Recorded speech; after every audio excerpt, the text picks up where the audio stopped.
Part 2, Must-read advice from expert Jim Materer for anyone interested in a rotary engine.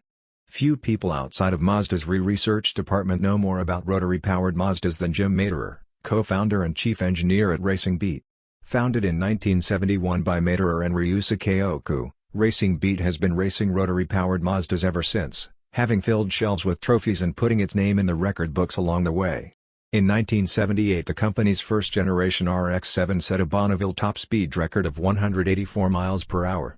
In 1983, its IMSA RX-7 won the GTO class at the 24 Hours of Daytona.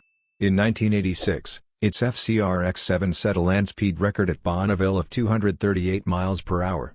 And after a dramatic 225 mile per hour rollover on the salt flats the year before, in 1995 Racing Beat's FTRX-7 bumped that record up to 242 miles per hour. The company has worked closely with Mazda on a number of projects and even developed a single rotor engine for NASA. Simply put, Racing Beat has learned a thing or two about rotary engines by putting them to the ultimate test in some of the most grueling motorsports events in the world.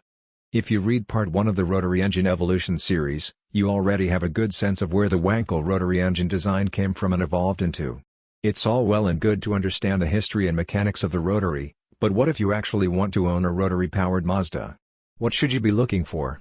To answer these questions, Racing Beat's Jim Materer very generously shared his thoughts with us in 2010 so you can go RX shopping with confidence. Mazda RX-7 and RX-8 reliability. According to Jim, Mazda has been improving the rotary constantly over the years. Therefore, it's logical that the latest models are the best, the most reliable, the most powerful, and they are. One exception to this pattern is the fact that in 1993 Mazda eliminated the engine-driven fan and uses an electric fan in its place. These fans are far less powerful than the mechanically driven fans they replaced. Along with this change, Mazda has packaged its engines very tightly, causing high temperatures to accumulate in the engine compartments. This has caused severe stress on engines that were otherwise very well designed, and as a result the reliability of the RX-7 and RX-8 has been less than it could have been. These problems have shown up most in hot weather and are difficult to fix since they are related to the shapes and arrangements in the engine compartment. It's a fact that rotaries are more sensitive to thermal stress than most reciprocating engines and will not tolerate high temps in either the water or the oil without undesirable results. Compression check. Jim went on to say, the best way to check the health of a rotary is to do a compression check. These checks are subject to some interpretation. The starter cranking RPM is an important question, along with the engine temperature, rotor compression ratio and the type of compression tester used. Rotaries typically crank around 300 to 330 revolutions per minute. If they turn above or below this number, the test result will be affected. Engines often have moderately different compression pressure hot versus cold, but this varies with the type of engine. You can use a conventional dial compression tester, but it is preferable to use a recording tester that will take and display the pressure from each of the three sides of the rotor separately for comparison.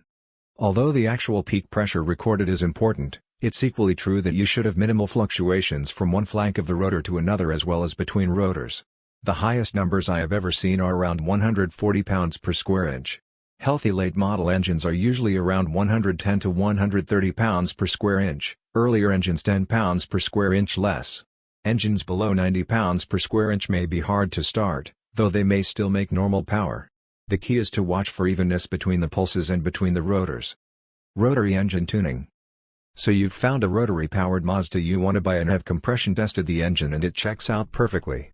You plunk your cash down and take your new RX home, where the next step for go-fast geeks like us is to make it more reliable as well as more responsive and powerful. According to Racing Beat's Jim Materer, cooling is the most critical concern when using a rotary heart. Start by inspecting the radiator and oil coolers for debris, sand and bugs. If the fins aren't clean and straight, either fix it or install a new radiator and/or cooler. Mazda has a very good fin design, but it gets plugged easily because it's so small. While you are there, inspect the seal of the shroud to the radiator. If it isn't sealed, fix it. In terms of improving cooling beyond the stock system, according to Jim, the only thing that we have found to help is to install a spoiler lip of 1/16 inch thick ABS plastic under the front crossmember, 3 inches high and extending as wide as possible across the underside of the car. It will hit the ground in cornering, but the low pressure it creates at the engine compartment air outlet is helpful. If you want to see an example, just look under the front of a C6 Corvette.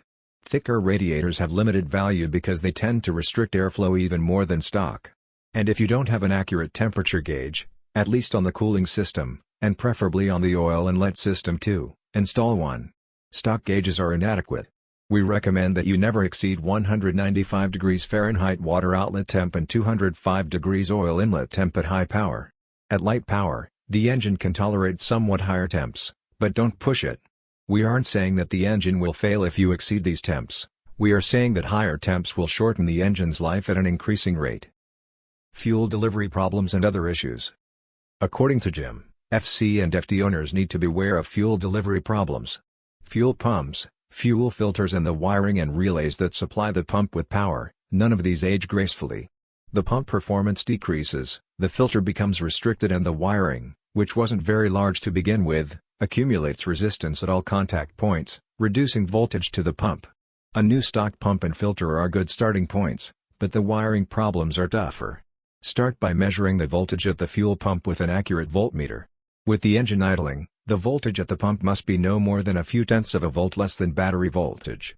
If it is, you have two choices: find the locations where the voltage drops occur and correct them, or run new, larger wiring to a new relay at the pump, controlled by the old pump wiring. This isn't fun, but it's necessary in many cases. To date, the RX-8 hasn't shown this problem, but you would be wise to check the pump voltage anyway. In terms of other reliability issues to be mindful of, Jim recommends you don't spin the stock turbo, on turbo FCs and FDs, beyond 14 pounds per square inch. If you do, there's a real chance of overspeeding the turbo, killing the turbo bearings in the process and sending parts of the compressor through the engine. Jim also recommends that for track days you install two-step Coulter spark plugs gap to 0.020 inch to avoid possible detonation at high power. Just keep in mind that although Coulter spark plugs that are clean do not reduce power, but they can foul fairly quickly, so try to use them only during competition or track days.